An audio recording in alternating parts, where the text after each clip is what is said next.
You've got to tell me. A baby! Oh, Pat! And you were clever clogs. And you and old Carter. Hey, I told you them trombone lessons would come in handy soon.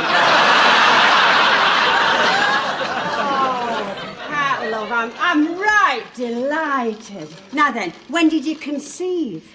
Well, I think it was on that long weekend we spent with my cousin in New Brighton. Ah, yes. Well, there's not much else you can do in New Brighton, is there? Unless you go to West Kirby, of course. Now then, love, what are you hoping for? A lady chiropodist or an AA patrolman?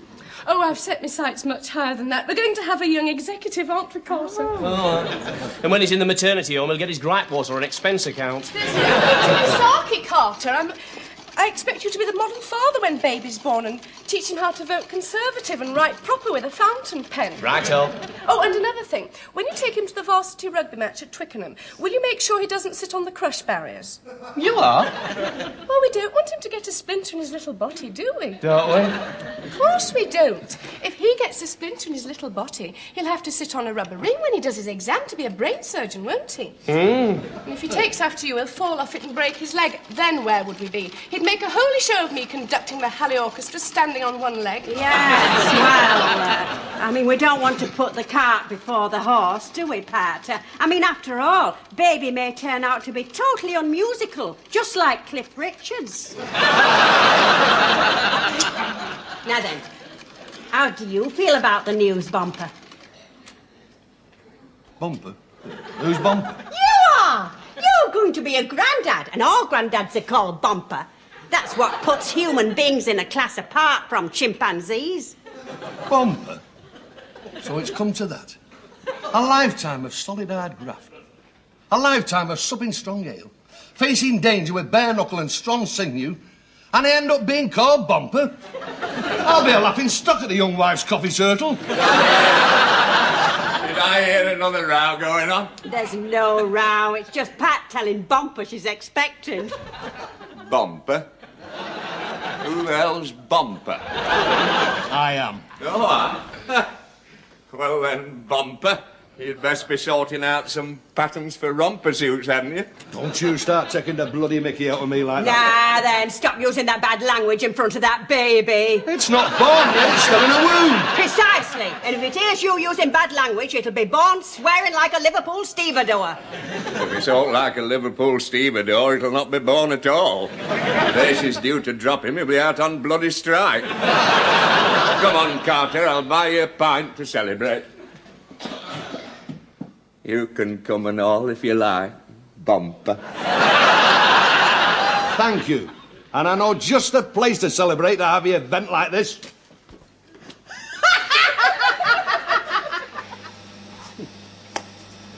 Well, Carter, I've just got one thing to say to you. What? We've got the best washing in the whole of the laundrette. Just look at the rubbish in next door's machine. Filthy. Before I brought our dirty washing down here, I scrubbed it till it was spotlessly clean. Oh, well, does that mean you put me under fancy quarantine again? In quarantine, I had them painlessly destroyed. Right then. Right. Going for a Jill while we're waiting, are we? You are going nowhere. I'm going to take a leisurely stroll to see if there's out interested in the tumbler dryers. You two stay here and guard this machine. If you want a bit of fun, put some extra powder in next door's machine and watch it bubble over.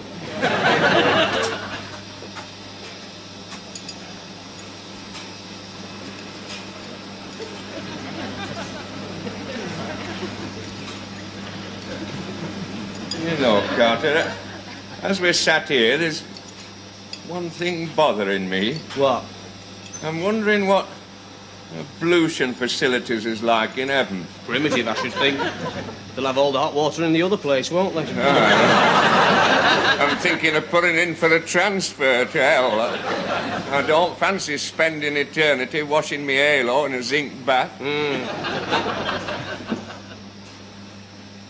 Just want to see what's happening to me pyjama cord. You do right, lad. Unpredictable customers is pyjama cord.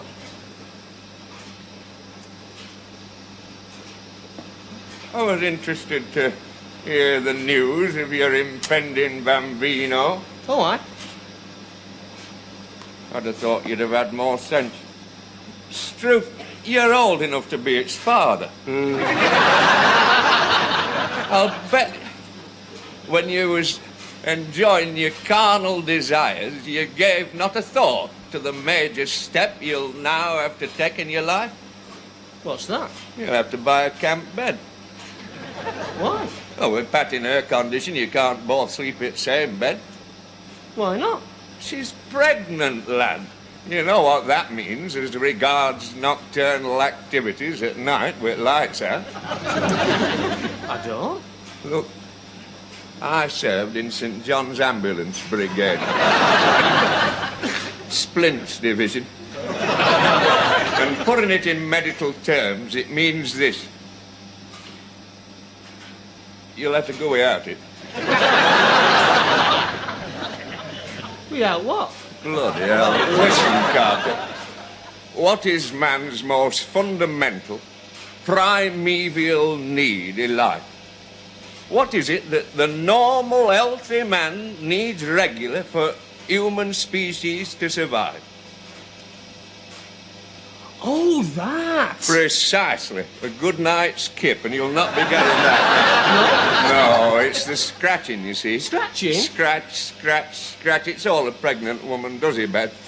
Either that or it's them dreaded cravings. They're forever prowling round bedrooms sucking lumps of coal. What happens if you've got central heating? Well, you get a rusty radiator. Mind you, worse things occur when Bambino's born.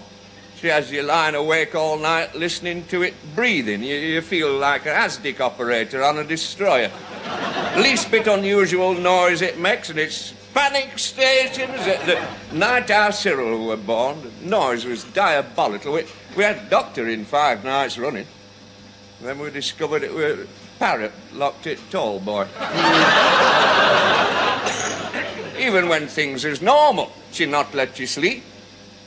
She says you've got to watch her feeding it at the breast. She says it's one of nature's miracles. She says it's proudest moment of a man's life. Rubbish.